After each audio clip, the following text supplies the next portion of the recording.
కుక్కల వల్ల ప్రతి వార్డులో కూడా చిన్నపిల్లలు స్కూల్కి పోవాలన్నా, అలాగే పెద్దలు కూడా వారి పనులు ముగించుకొని ఇంటికి పోయే సమయంలో కూడా కుక్కలు అటాక్ చేయడం జరుగుతుందనేది అన్ని వార్డుల నుంచి మనకు సమాచారం ఉంది. గత కొన్ని రోజులుగా రాష్ట్ర వ్యాప్తంగా కూడా అమానుషమైన సంఘటనలు కుక్కల అటాక్ ద్వారా చిన్నపిల్లలు కూడా చనిపోవడం జరిగింది. ఇది చాలా బాధాకరం. అందుకే మన గజ్వేల్ పెగ్నపూర్ మున్సిపాలిటీ పాలకవర్గం ఈ కుక్కల సమస్యను ఏ విధంగా కంట్రోల్ చేయాలనేది ఆలోచన చేసి ఈరోజు మన రాష్ట్ర ప్రభుత్వం 315 జీవోను కూడా తీయడం జరిగింది.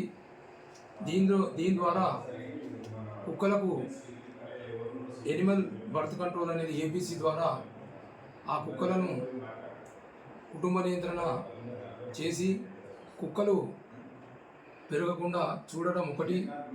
రెండవది, ప్రజలందరూ కూడా అప్రమత్తంగా ఉండి అనుమానాస్పద కుక్కలు ఉంటే ఖచ్చితంగా వాటి నుంచి మనం కొంచెం ప్రొటెక్షన్ చేసుకునేటువంటి అవసరం ఎంతైనా ఉంది. అలాగే ఎవరైతే స్వంతము పెంపుడు కుక్కలు ఉంటాయో ఆ కుటుంబ సభ్యులు కూడా దయచేసి ఆ కుక్కలకు ఒక బెల్ట్ ట్యాగ్ వేసి దాన్ని బయటకు పోకుండా చూసుకునేటువంటి బాధ్యత ఇంటి యజమానులదని విజ్ఞప్తి చేస్తున్నాను. ఈ కుక్కలను మన పట్టణంలోని కుక్కలకు ఈ యొక్క బ్లూ క్రాస్ సంస్థను మేము కాంటాక్ట్ చేసి వెంటనే వాటిని స్టెరిలైజేషన్ చేసే విధంగా దాన్ని మేము చర్యలు తీసుకుంటున్నాం. మా పాలకవర్గ సభ్యులు కూడా మేము తీర్మానం చేసి ఈ వారం రోజుల్లోనే ఈ కుక్కలను బర్త్ కంట్రోల్ సెంటర్స్ పంపి పునరావాస కేంద్రానికి పంపి తగిన చర్యలు తీసుకుంటామని తెలియజేస్తున్నాను.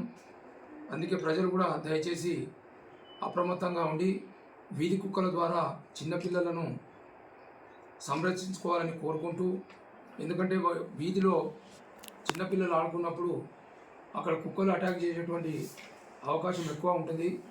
ప్రజలకు విజ్ఞప్తి, దయచేసి మీరు కూడా సహకరించినట్టుంటే ఈ కుక్కల బెడద మనం నివారించగలుగుతాం అనేది మీ ద్వారా తెలియజేస్తూ, అలాగే ప్రస్తుతము వర్షాకాలము మనకు ఉన్నది కాబట్టి ఈ వర్షాకాలంలో మనకు సీజనల్ వ్యాధులు వచ్చే అవకాశం చాలా ఉంటుంది. ఈ సీజనల్ వ్యాధులు ముఖ్యంగా దోమల ద్వారా వ్యాప్తి చెందాయి.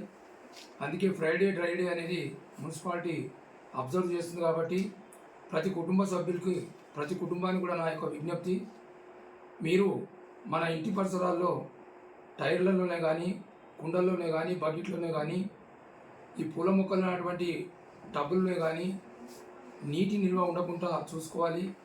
అలాగే ఈ యొక్క మీ వార్డులో ఉన్నటువంటి మురికాలువలు ఏవైతుందో మేము సిల్టేషన్ కూడా సిల్టు తీస్తున్నాము.